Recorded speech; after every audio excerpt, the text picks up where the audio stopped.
Begitu firman Tuhan hari ini turning point, Jesus Christ is the end of the law, ya. Titik balik saudara, di mana Yesus Kristus adalah akhir hukum Taurat. Saudara, berapa minggu ini saudara kita berseri saudara ya.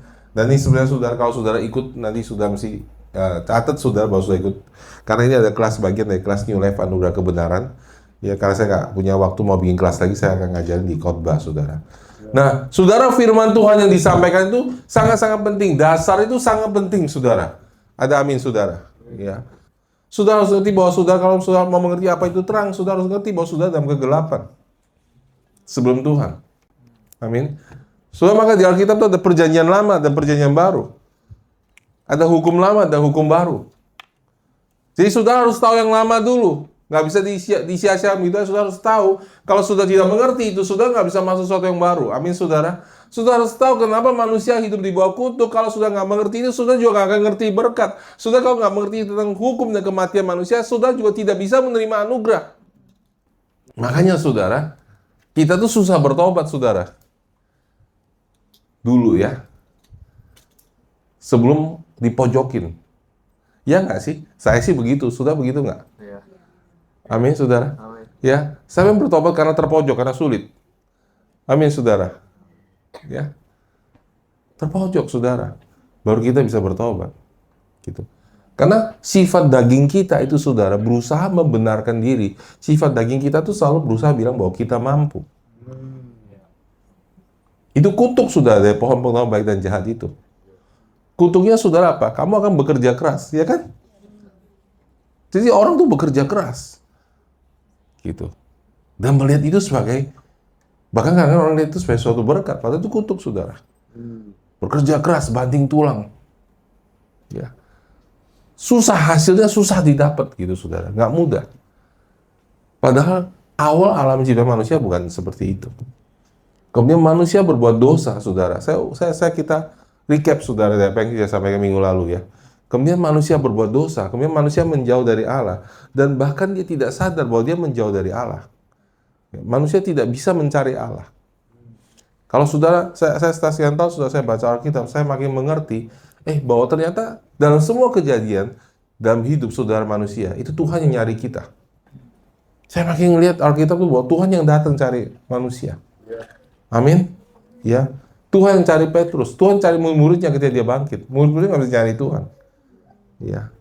Nah, jadi saudara, apa tujuan hukum Taurat, saudara? Ya. Kemudian karena manusia tidak tahu, saudara, bagaimana untuk hidup benar, nggak tahu, saudara, nggak ngerti dosa itu apa, saudara. Maka, saudara, Allah harus memberikan hukum Taurat dulu. Orang harus ngerti dulu tentang hukum Taurat. Sudah punya anak-anak, sudah harus ngerti dulu standarnya Tuhan. Harus ngerti dulu hukum Taurat. Kalau sudah tidak tahu akan tujuan Kristus datang. Pertama, saudara, hukum Taurat itu menyatakan standar dan kehendak Tuhan dalam kekudusan. Ya. Matius 5 ayat 48. Minggu lalu kita bahas, saudara ya. Masih sudah minggu lalu kita bahas ya. Matius 5 ayat 48. Karena itu, hendaklah kamu sempurna, sama seperti Bapamu di surga adalah sempurna. Sama Tuhan, saudara masih minggu lalu ketika kita baca ayat bahwa kalau matamu memandang wanita dan mengingininya, ya, kalau hatimu marah sama saudaramu, betul? Ya, kamu sudah berbuat dosa, saudara. Kenapa sudah Yesus mengatakan itu? Karena saudara, para ahli Taurat itu selalu merasa bahwa mereka bisa melakukan. Dan karena itu, saudara, Tuhan meninggikan standarnya dan Tuhan kasih lihat bahwa berdosa itu bukan cuma perbuatan, bahkan di dalam hati dan pikiran kamu. Kalau kamu berdosa, kamu sudah berdosa. Jadi berdosa itu bukan perbuatan, ternyata itu in your heart and your mind. Gitu. Dan ketika Tuhan meninggalkan standar itu, saudara, tidak satu orang pun bisa, saudara. Semua jadi bersalah. Jadi kemudian Tuhan bilang, saat di ayat ini bilang, kemudian dia bilang, kalau kamu matamu berdosa, kamu harus dicongkel, saudara. Kalau tanganmu berdosa, dipotong. Betul nggak, saudara? Dan 2000 tahun, saudara, gereja nggak pernah lakukan itu, saudara. Tapi jelas, saudara, kalau sudah tanya, banyak orang di gereja mata mesti jongkel, yang mesti dipotong, banyak, saudara. Banyak. Kita semua kena, saudara. Ya. Gitu. Otaknya aja mesti dibuang, gimana masuk surga, saudara ya. Betul nggak, saudara? Ya kan? Jadi 2000 tahun gereja nggak pernah lakukan itu, because it's impossible. Nggak mungkin. Amin. Lalu kenapa Yesus tulis begitu? Kan itu firman Tuhan harus dilakukan. Itu menunjukkan saudara, orang tanpa Yesus nggak mungkin bisa selamat. Ya. Amin. Nggak mungkin. Karena you pasti masuk neraka gitu aja. Intinya itu. Ya. Jadi saudara, pertama saudara, hukum Taurat itu diberikan untuk menyatakan standar dan kehendak Allah. Bahwa saudara, Allah itu sempurna, kudus, 100%. Bukan 99,99%. 100%. Dan saudara, kalau saudara mau masuk ke surga, saudara harus 100%. Kenapa saudara? Kalau sudah mau berjumpa dengan Allah, sudah mau bersekutu dengan Allah, kalau sudah cuma 99,99% sudah ketemu dengan Allah, Allah tidak menjadi 100% lagi kan? Ada satu perubahan bagus banget saudara. Ada satu orang datang ke gereja, dia ketok pintu gereja itu. Pastornya buka pintu gerejanya. Lalu dia bilang, "Pastor, saya suka banget ada gereja pastor. Ya. Saya mau join dong jadi anggota gereja sini." Pastor tanya, "Kenapa kamu mau join gereja sini?" "Oh, pastor, gereja ini sempurna. Gembalanya sempurna, jemaatnya semua sempurna, nggak ada yang cacat celah di sini, semua saling mengasihi, nggak ada yang membenci, nggak ada yang mencuri, nggak ada yang berdusta, semua bahwa gereja ini sempurna. Pastor, saya mau join gereja ini." Pastornya dengan senyum dia dengan bijak dia senyum dan dia kasih hormat, "Terima kasih. Tapi maaf ya, kami nggak bisa terima." Dia bingung kan? Dia kesal kenapa saya nggak diterima. Dia protes, "Pastor, kenapa saya nggak boleh masuk gereja ini?" Pastornya bilang, "Soalnya kalau kamu masuk, nanti kita jadi nggak sempurna." Prinsipnya saudara, sudah nggak bisa berjumpa dengan Allah yang sempurna kalau sudah nggak sempurna. Ya. Nah, makanya saudara, hukum Taurat itu yang nomor 2, menyadarkan manusia bahwa mereka berdosa dan tidak bisa berbuat apapun. Roma 6 ayat 23 mengatakan, ya, sebab upah dosa adalah maut. Roma 3 ayat 23 mengatakan karena semua orang telah berbuat dosa dan telah kehilangan kemuliaan Allah. One standard, saudara. Kalau standar bilang saudara the lost, saudara orang berdosa, satu standar semuanya. Saya orang berdosa, kamu orang berdosa, kamu orang berdosa, kamu orang berdosa. No excuse, saudara. Karena standarnya Allah adalah 100%. Sudah ngerti itu, saudara? Ya, 100%. Jadi saudara, kalau standar gold yang murni itu 100% sebenarnya. Betul nggak, saudara? Yang semua murni itu 100%. Jadi, nah saudara, karena kita nggak 100%, jadi manusia itu membandingkan diri, humanisme itu percaya bahwa di dalam diri manusia itu ada yang baik. Oh, saya lebih baik dari kamu, karena kamu cuma 98%. Saya 99%. Saya lebih murni dari kamu. Jadi apa itu humanisme, saudara? Humanisme itu percaya bahwa dalam diri manusia itu ada yang baik. Ya. Sudah pernah lihat gambar Pakwa? Ya. Di dalam ada yang hitam itu ada yang putih lingkarannya. Di dalam yang putih itu ada yang hitam. Artinya, saudara, sebenarnya simpel aja. Nggak mungkin nggak ada orang nggak berdosa. Kalau sudah mengerti filosofinya. Karena yang hitam itu ada titik putih, dia bilang, sejahat-jahatnya orang ada baiknya. Tapi jahat. Yang putih itu ada hitamnya, sebaik-baiknya orang ada jahatnya. Jadi jahat juga. Jadi dukun putih, dukun hitam, hitam. Nggak ada, saudara, dukun putih. Bahkan Alkitab bilang tuh iblis mencoba jadi malaikat terang. Hitam semua. Prinsip Alkitab seperti itu. Prinsip Alkitab mengatakan bahwa semua orang jahat. Semua orang telah kehilangan kemuliaan Allah. Dan semua orang telah berdosa. Kamu berdosa, saya berdosa, kita nggak bisa nolong satu sama lain. Halo. Amin, saudara. Sorry, saudara, saya nggak bisa nolong saudara. The truth is, I cannot help you, you cannot help me. Because we are sinner. Kita orang berdosa semua. Makanya saudara, kenapa tidak ada agama yang bisa menyelamatkan saudara? Karena semua agama buatan manusia, pada dasarnya saudara ada manusia yang ngajak saudara ke surga. Tapi mereka juga berdosa. Jadi saudara, nggak mungkin saudara diberkatin. Karena saudara orang berdosa. Ya. Roma 3 ayat 20 mengatakan, Sebab tidak seorang pun yang dapat dibenarkan di hadapan Allah oleh karena melakukan hukum Taurat. Karena justru oleh hukum Taurat orang mengenal dosa. amin saudara. Hukum Taurat itu diberikan saudara supaya saudara mengenal dosa. Tapi saudara dan saya tidak mungkin melakukannya. It shows you that you are forced short, saudara. Itu menunjukkan bahwa saudara kehilangan standarnya Tuhan.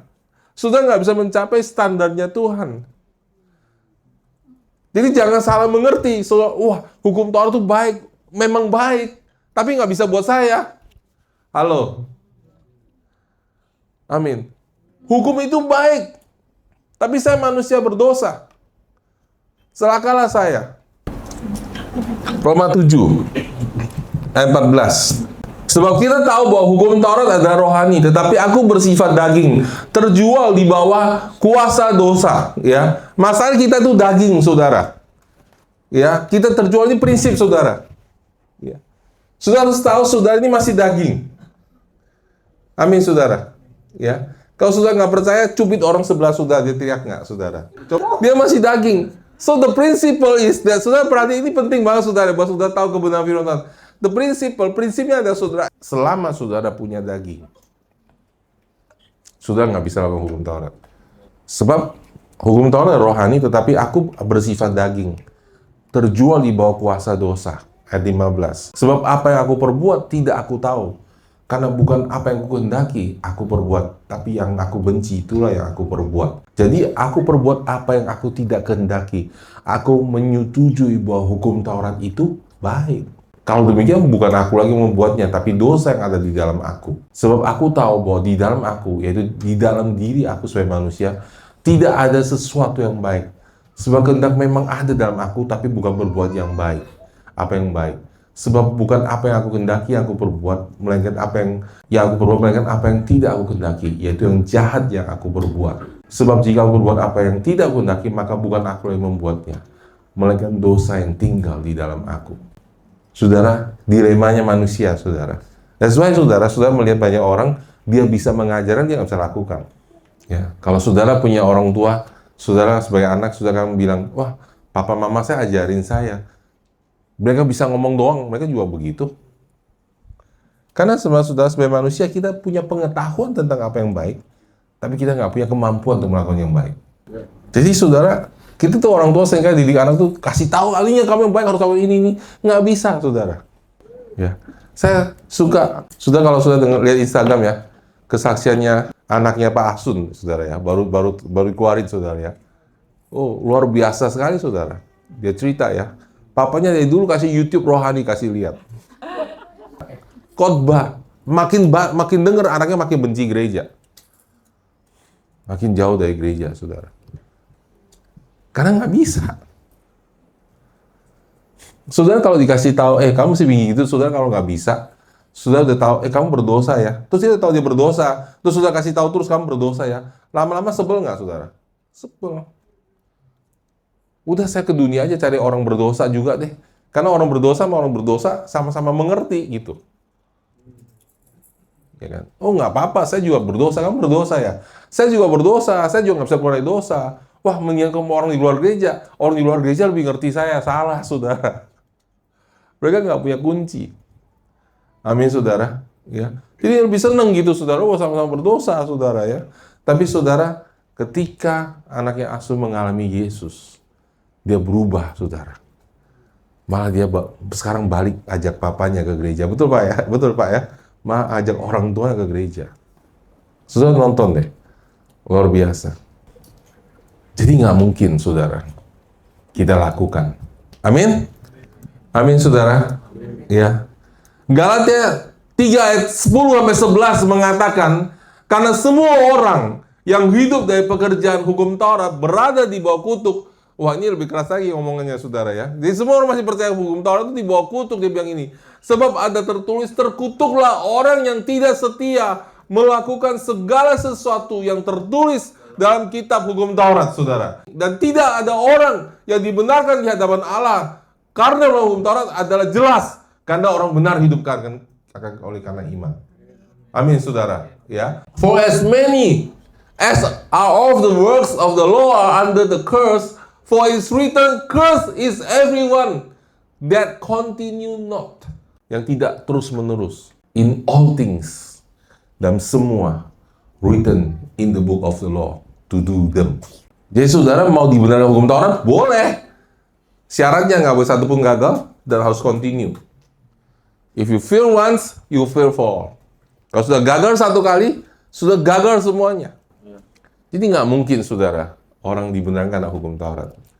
Bahkan orang saudara mereka yang percaya tentang hukum Taurat masih berlaku pun pada akhirnya akan jawab, ya udahlah karena anugerah. Kemudian saudara, tujuan yang ketiga, saudara, menjaga manusia yang belum kenal Tuhan. Ya. 1 Timotius 1 ayat 9 mengatakan, yakni bahwa dengan keinsyafan bahwa hukum Taurat itu bukanlah bagi orang yang benar, melainkan bagi orang durhaka dan orang lalim, bagi orang fasik dan orang berdosa, bagi orang duniawi, bagi orang tidak beragama, bagi pembunuh bapak ibu, bagi pembunuh pada umumnya. Ya.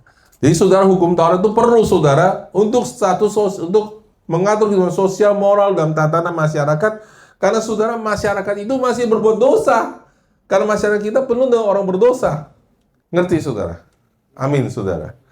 Ya, maka harus ada hukum. Jangan mencuri. Kalau curi sudah didenda. Sudah masuk penjara. Ya, kalau sudah berbuat jahat sudah masuk penjara. Tidak ada di surga nanti. Karena di surga semua orang benar sih itu. Sudah nggak perlu diatur oleh hukum. Amin, saudara. Ya, seharusnya sudah dalam gereja yang bertumbuh juga kita nggak perlu sih. Amin, saudara. Ya, kalau kita bertumbuh nggak perlu tulis matikan lampu sebelum pulang gereja. Amin, saudara. Ya. Nah, yang keempat, saudara, hukum Taurat menjadi penuntun kita menuju kepada Kristus. Galatia 3:24. Jadi hukum Taurat adalah penuntun sampai kepada Kristus datang supaya kita dibenarkan karena iman. Amin, saudara. Ya. Dan yang kelima, saudara, bagi kita yang hidup dalam perjanjian baru, hukum Taurat adalah pewahyuan. Jadi saudara, terus pertanyaan muncul begini, saudara. Oh, kalau gitu, saudara, Pak Sef, yang saya di perjanjian baru, perlu nggak saya perlu baca hukum Taurat? Yes. Kenapa, saudara? Karena, saudara, hukum Taurat mewahyukan tentang Kristus. Amin, saudara. Jadi sebenarnya, saudara, semua yang tertulis dalam kitab Taurat itu luar biasa. Karena bukan untuk dilakukan, tapi dia mewahyukan kita tentang Kristus. Ya, Kolose 2 ayat 17 mengatakan, saudara, semuanya ini hanyalah bayangan dari yang harus datang, sedang wujudnya ialah Kristus. Betul? Ya. Lukas 24 ayat 25. Lalu ia berkata, hai orang bodoh, betapa lambannya hatimu. Yesus berjalan sama muridnya. Dia bilang, sehingga kamu tidak percaya segala sesuatu yang dikatakan telah dikatakan para nabi. Ayat 26. Bukankah Mesias harus menderita? Semua itu masuk dalam kemuliaannya. 27. Lalu ia menjelaskan mereka apa yang tertulis tentang dia dalam seluruh kitab suci, mulai dari kitab Musa dan kitab para nabi-nabi. Kitab Musa itu hukum Taurat. Amin, saudara. Jadi semua everything di dalam Old Testament itu refers to Christ. Semua dalam perjanjian lama itu menuju pada Kristus, bukan perjanjian baru. Di dalam perjanjian lama, saudara, kalau orang berdosa, dia harus membawa domba, ya, dan dia harus membawa domba untuk menebus dosanya. Kemudian, saudara, imam memeriksa bukan dosa orang itu. Dia nggak memeriksa bahwa dosamu besar, dombanya harus gede. Bahkan kalau sudah nggak punya uang, sudah kasih burung merpati udah cukup. Waktu kita dapat revelation about Jesus, it's not to do, it's to understand the revelation. Amin, saudara. Ya. Di dalam perjanjian lama, saudara, seorang laki-laki nggak boleh pakai baju perempuan, seorang perempuan nggak boleh baju laki-laki. Saudara sekarang pakai celana panjang, semua melanggar ini, yang perempuan.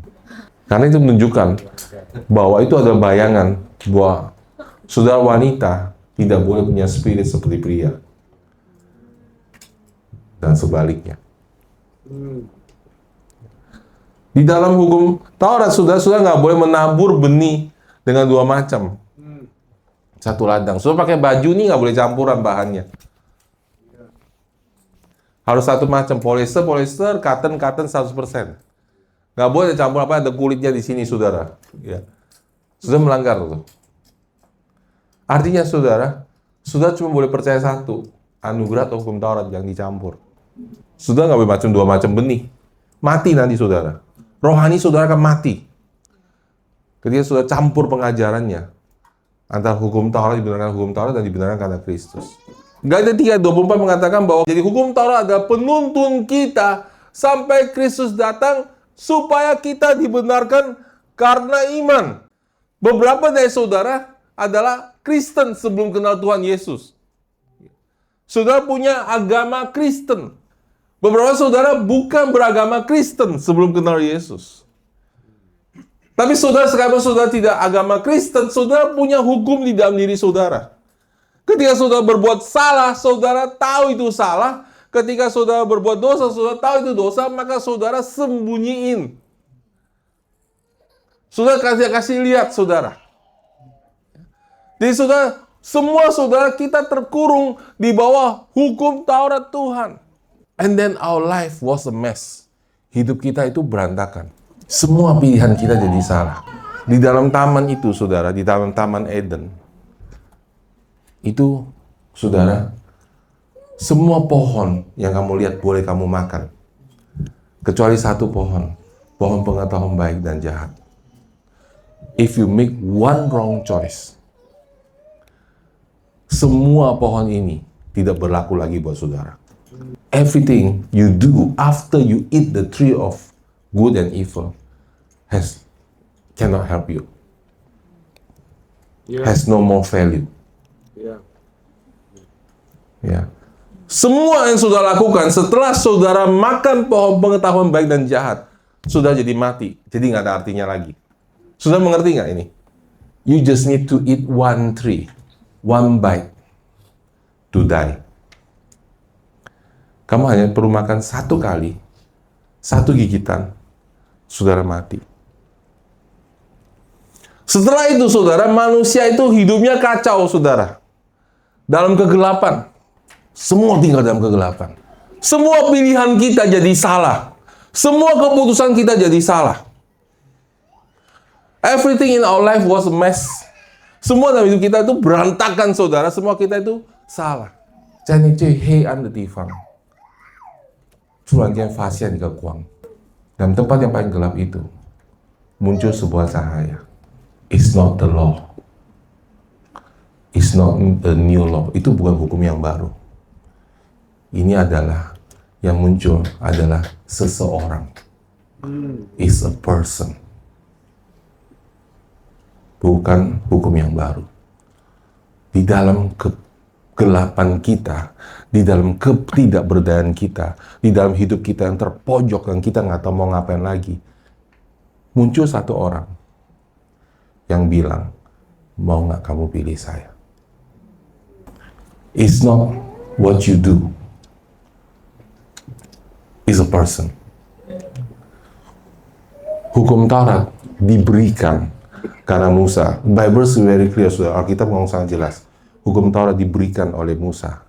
Anugerah datang karena Yesus Kristus, bukan diberikan. Anugerah datang karena seseorang masuk dalam hidup saudara. So right now, saudara, di dalam mess hidup kita, dalam keberantakan hidup kita, saudara, then we choose a person. Seseorang yang kita pilih. It's not the law, it's a man. Seseorang to accompany us, to live in ourselves. That's the turning point in our life. Jadi saudara, ketika kita berdosa, tiba-tiba Allah merubah dan Allah kasih kita kesempatan satu kali lagi untuk memilih. One more time to choose. Kesempatan sekali lagi untuk memilih. Jadi saudara, sama seperti tadi sudah di dalam taman, semua itu pohonnya itu boleh kita makan, kecuali satu pohon. Pohon pengetahuan baik dan jahat. Sekarang saudara, di dalam dunia, semua yang kita makan itu membawa kita kepada kematian. Kecuali satu yang kamu makan. Barang siapa makan darah, minum darahku dan makan dagingku, yang punya hidup yang kekal. And then in our life, we make the one, only one. Dan kita pilih satu. one right choice. Waktu kita memilih one right choice, everything in our life change. What you choose anymore, itu udah nggak penting. Because when you make that one right choice, sudah punya hidup yang kekal. Di dalam Roma, saudara, is very clear, saudara.